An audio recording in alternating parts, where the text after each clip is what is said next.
Everyone agrees that pain is a universal human experience. We now know that pain is 100% of the time produced by the brain. This includes all pain, no matter how it feels, sharp, dull, strong or mild, and no matter how long you've had it.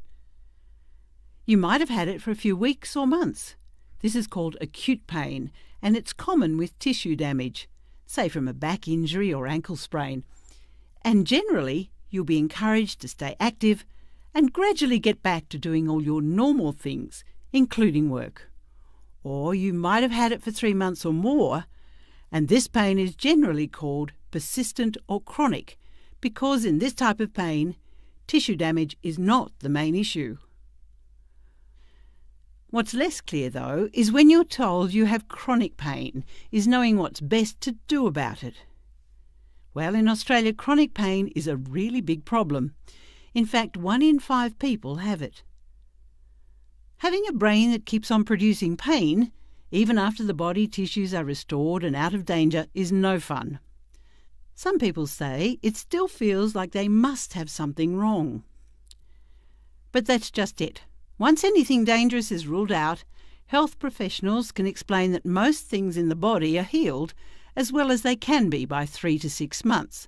So ongoing pain being produced by the brain is less about structural changes in the body and more about the sensitivity of the nervous system. In other words, it's more complex. So to try and figure out what's going on, you need to retrain the brain and nervous system. To do this, it's helpful to look at all the things that affect the nervous system and may be contributing to your individual pain experience. What can help is to look at persistent pain from a broad perspective, and by using a structured approach and a plan, it's less likely that anything important will be missed. Let's start with the medical side.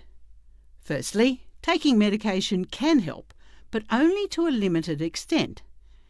It is the more active approaches that are necessary to retrain the brain. So using medications to get going is okay, and then mostly they can be tapered and ceased. Some people also think surgery might be the answer, but when it comes to a complex problem like chronic pain, surgery may not be helpful.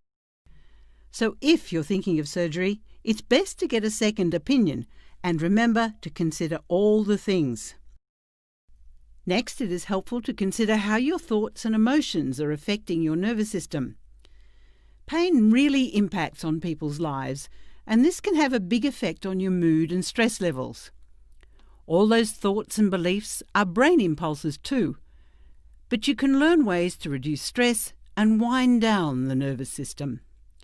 This helps with emotional well-being and can reduce pain as well.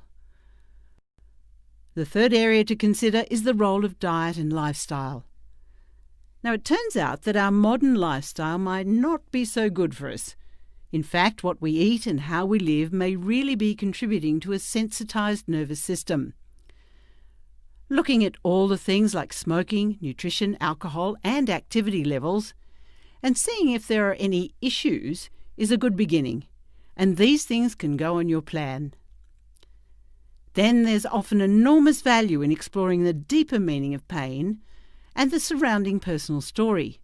By stepping back and looking at all the things that were happening around the time the pain developed, many people with pain can make useful links between a worrying period of life and a worsening pain picture. For many, recognizing deeper emotions can be part of the healing process.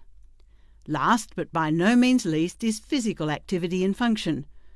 From the brain's perspective, getting moving at comfortable levels without fear and where the brain does not protect by pain is best, and you'll gradually restore your body's tissues.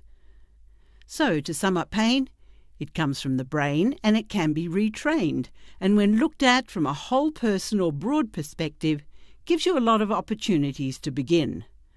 So, get a helping hand if you need it, set a goal, and begin.